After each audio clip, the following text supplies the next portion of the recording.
Good morning. Good morning. Can you hear me? Yes. Yes. Good.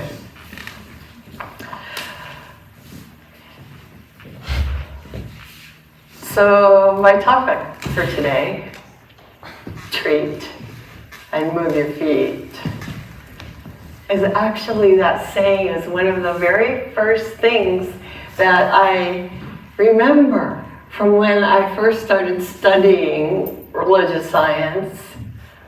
Not because it was one of the first things I was taught, but just because it rhymed and it was easy to remember, right? So, treat and move your feet. It sounds a little funny, but it's also kind of a logical follow-up to the things that we've been talking about over the last few weeks. And today we're going to make a shift from talking about how things work into talking about how can we play a greater role in getting things going the way we want in our life. Or not, right? However you want it. It's up to you, it's up to us. And let's face it, there are some people who procrastinate and spend their time thinking without really doing much.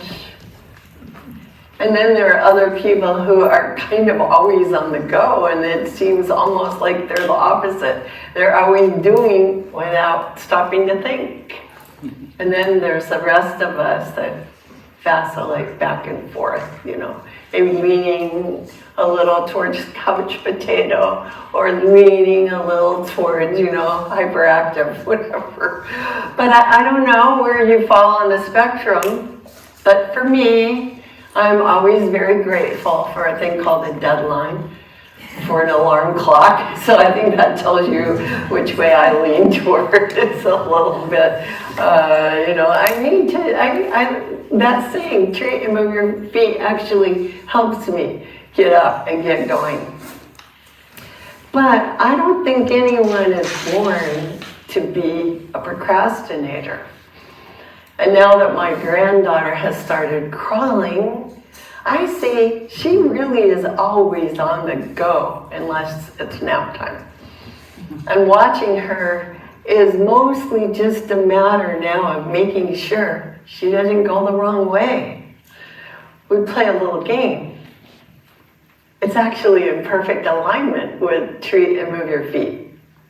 Because first, you put a treat at the far end of the room or end of the rug. Then you say, go girl, go.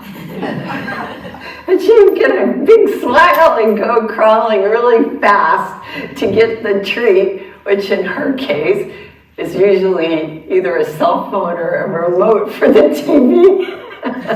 Something she doesn't usually get to play with. And it's just a game, but it kind of demonstrates how it is that a child moves through this constant process of reaching out towards the next whatever. How a child is naturally exploring life. But, there are certain things babies need to learn, that we need to learn. I mean, even babies need to learn not to fall off tables, not to stick things into electrical outlets, right? Little kids need to learn not to run into the street. There is a place in life to learn what we call helpful limitations, boundaries that make our lives better, that keep us safe. And kids learn by being watched and taught. But they also learn through experience, and I know all of you got plenty of scrapes and bruises growing up. It's just the way it is. But once in a while, the hurts of childhood, whether they're physical or emotional, can end up creating a feeling of actual fear, something that's not necessarily so logical, creating a sense of limitation that is not helpful. Sometimes unpleasant things happen within a home, like illness or discord, or sometimes things happen outside the home that can actually create an unconscious limitation in their mind, some kind of a connection that may shadow the person through their lives without them ever really being even aware of it or conscious of it. So I'll just give a small example. When I was in high school, I always hated carrying out the trash. My mom would say, "Time to carry out the trash." I'd be like, "Oh." And then, actually lately, looking back, I realized that my reluctance to carrying out the trash was probably due to the fact that way back when I had been a second grader, and we had lived in an apartment, and my mother would say, "Go carry out the trash," just a little bag. I would go down to the alley behind our apartment, and a lot of the times when I would do that, I would get bullied by some other kids that lived in the apartment building. And being little, with my child mind, I don't think it ever occurred to me to even tell anyone that that was happening. It was just, this is what happens when you take out the trash, right? I just accepted it. And it was only many years later when I learned about child development more that I was able to remember it and make sense of how some little experience like this can actually end up forming unconscious limitations. So my later dislike of taking out the trash had absolutely nothing to do with the bag of trash. It wasn't the result of a major trauma. It was just the unpleasant association that my child mind made with the experience that affected my unconscious and went on to affect me later in a completely unconscious way. So that's just a tiny example, kind of a harmless example of how things can get attached kind of to our thinking, to our unconscious, that don't necessarily make sense in how we deal with life. So in speaking about other ways in which our early experiences shape us, Ernest Holmes, who wrote The Science of Mind, said this. He said, "It is a fortunate child whose family understands them and who gives the child as much freedom as possible while at the same time teaching them to cooperate with others. The child who is overprotected often loses their self-confidence, and when they get to be an adult, they're liable to lack self-assurance. On the other hand, the child who feels neglected or unwanted is very likely to grow up either with an unconscious feeling that everyone and everything is against them, or they may develop either an over-aggressive or an under-aggressive attitude towards life. But the well-adjusted person, the one who's been permitted to be an individual, but also learn to cooperate with other people, has what you would call a easier pathway through life. Holmes wrote that this probably all starts back in the early family life, even as an infant, for this is where we become conditioned for what will happen to us in the years ahead. And he said, while it's true that you and I cannot be born again physically, nor can we return to the days of our youth and relive our lives, he said, but isn't it interesting that what psychologists do often is take their patient back in their imagination to relive in their imagination these past events, unhappy events, maybe happy events, to try to tell the story of their life, and in telling it in a free manner, without inhibition, experiences that may have been creating something in their unconsciousness are brought to the light of day, and the patient is supposed to see why these things occurred.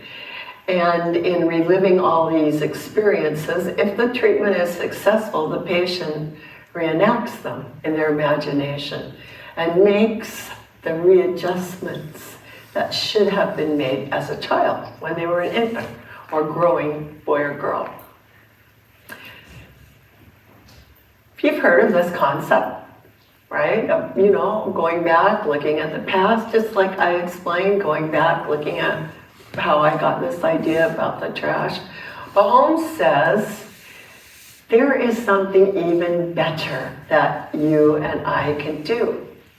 He says, it's the thing that Jesus was talking about when he was talking about you must be born again. He meant you must be born of the Spirit. This is what he called the new birth. And it means, not like you may have been taught, it just means getting a new outlook on life. Coming to a new way of living.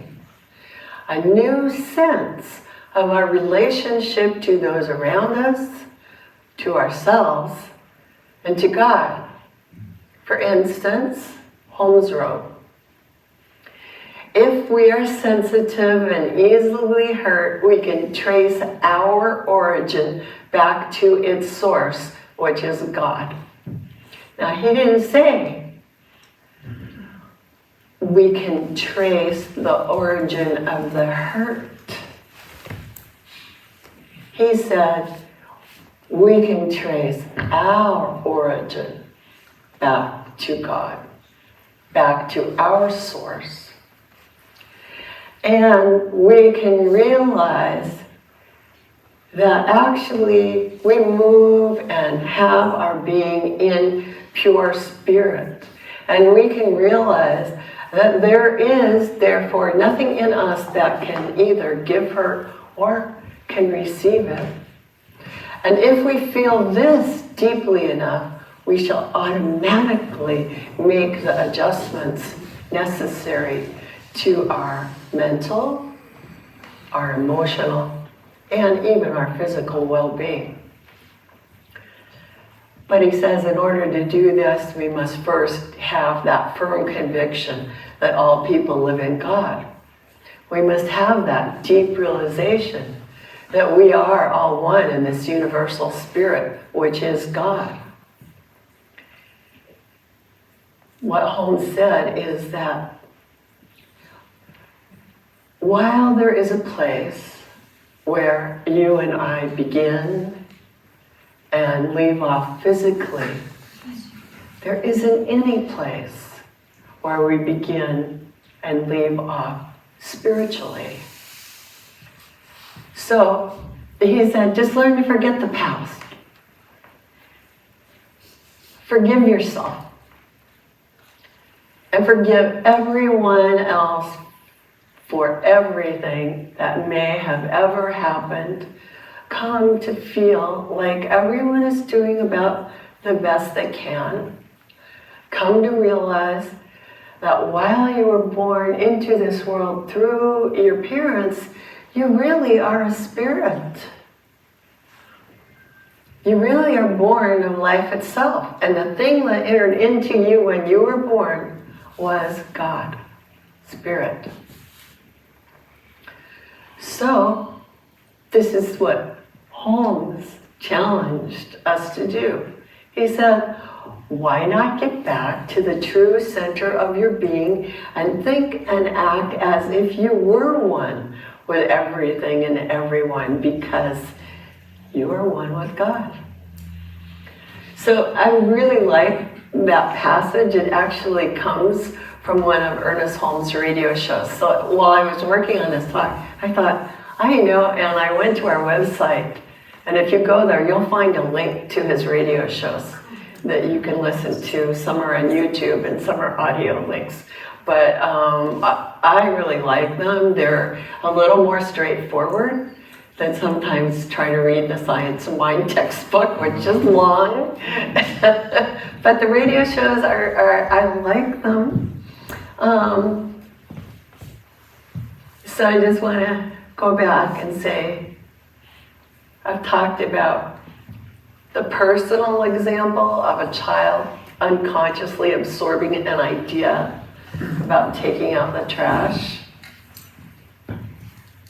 I've shared Ernest Holmes' explanation that in order to become a well-adjusted participant in life, we really just need to get back to the true center of our being and think and act as if we were one with everything and everyone, because we're all one with God. And then we can stop allowing the past to control our present. That's what he means by forget about the past. It's not you're going to blank out your memories. You're just going to free yourself from these limitations that you may have acquired in the past.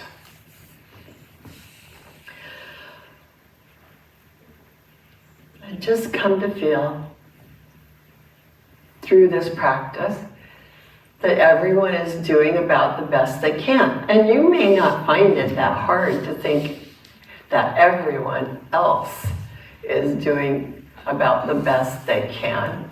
You know, even when you think of someone that you really dislike or you have a really bad experience with, it's possible to think of something happy they could do.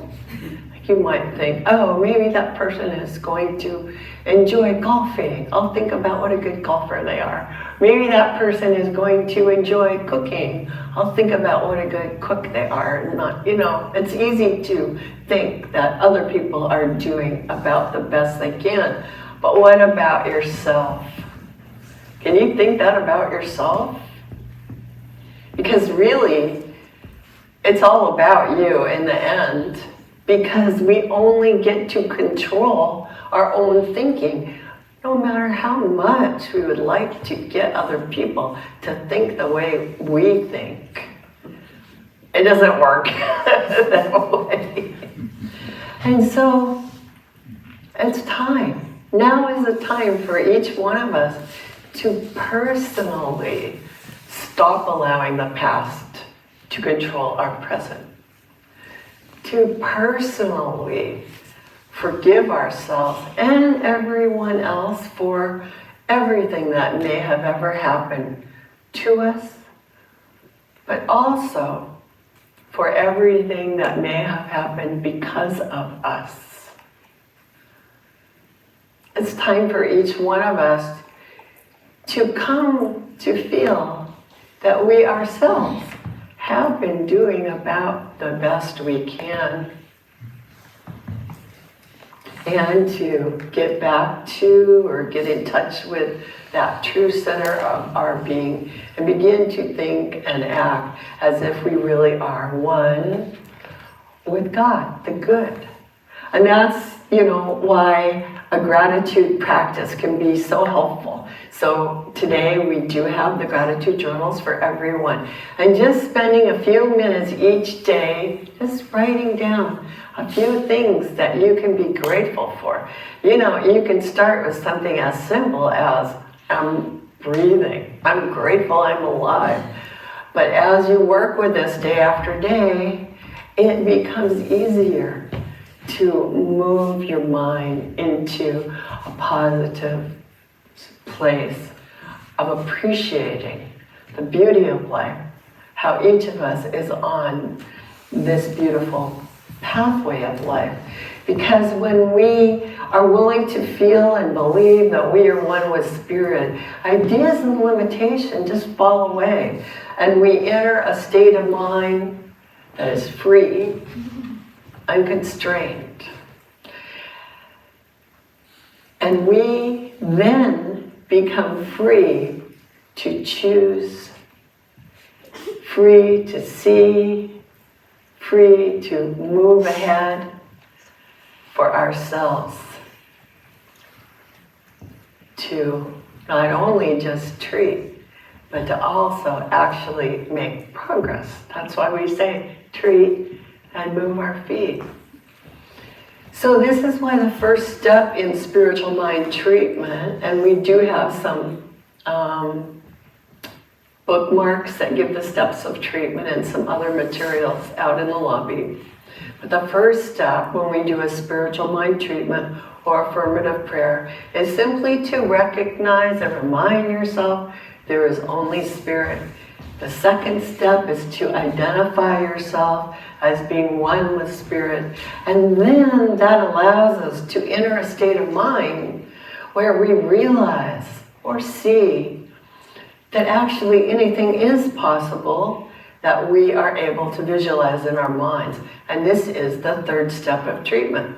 It might take the form of a realization that something we have already decided upon as a desired experience or outcome, like maybe a physical healing, money in our bank account, better relationships, is not only possible, but it is the truth and it is taking place.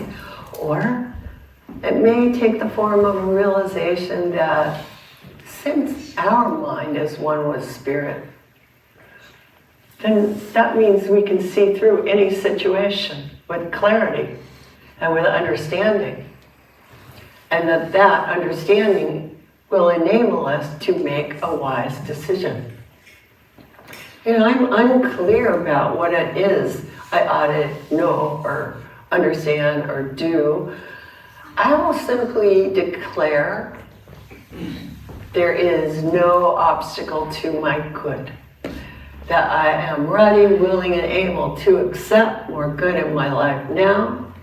That I now have the clarity to make the highest and best decision that will bring the greatest good to me. That I now know what to think, and I think it. That I know what to do, and I do it. And that my life now unfolds in wonderful ways. This is what we call the third step of treatment. The realization of the good right now. Not in the far off future. Right now. In a way you could say that getting to this point, this step of realization, is the most important step. Because after all, it lays out the purpose of the treatment. And yet, there's a really important reason why we teach steps 4 and 5. Step 4 is acceptance and gratitude. And step 5 is release or letting go. Because this is where the difficulty lies for a lot of us, especially if you're on the procrastinator edge of the spectrum, or if you have these unconscious doubts that sometimes spring up, and from the time I'm doing my treatment in the chair to the time I make it to wherever I was headed. Do you ever get waylaid there? Sometimes, distracted. This is why acceptance of this thing that we have realized is so important. And one of the tools we use to accept our good is to begin right at that moment to express our gratitude. It's done, and I'm already grateful for it. And therefore, since I know it's done, I can release it. I don't have to worry about it. I don't have to nag or continue to be concerned. I'm free. I'm free to experience it, and I know just whatever steps I actually need to take. You know, if I have done a treatment for something in particular that may require me making a phone call, fine, not a problem. I don't need to worry about that phone call. It's fine, I just do it, you know? So if we have moved through that step of divine discontent that Reverend Lori talked about a couple of weeks ago, if we're comfortable with knowing the sense of unity that Reverend Maureen talked about last week, let's get ready. Let's treat and move our feet. Let's let go of that accumulated baggage or old habits of thinking that no longer serve us.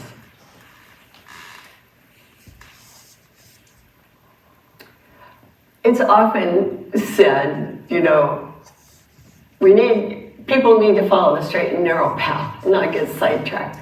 But I don't know, in my experience, there's like no such thing. At least from knowing the people that I know in this room and other people I've known, it seems like we're all on the long and winding path. A path of self-discovery, not just travel. A path of spiritual discovery, and it's at its best, it's a really fun and interesting adventure. But sometimes we feel lost. Maybe we got off in the thorn bushes, or maybe we suddenly discovered we were totally turned around and headed in a direction we didn't really like. Time to turn around. Well, treatment is a spiritual practice that can keep us headed safely in the right direction or in a new direction. You can do it for yourself. You can ask one of our ministers or practitioners or our prayer team to do treatment for you. You can read treatments that others have written. We've got plenty of books in our bookstore that have great treatments. But then, in the end, you have to trust it. We have to trust treatment, trust ourselves, trust our vision, and trust the power of good. Trust Spirit itself, and just let go and let God, let go of fear, let go of limitation, let go of trying to hang on so tightly and control everything, and allow the activity of spiritual mind itself to begin. Accept it and allow ourselves to treat and move our feet. So let's start today, right? Grab a gratitude journal. And as we begin our practice of gratitude, let's use it as a tool to learn to trust Spirit, to see all the good that we already have and know that even more is possible for each of us. We can trust our light, our life, and as we trust our light, we let that light illuminate our beautiful, beautiful path. So treat and move your feet. Today's the day to start. And so it is. Thank you.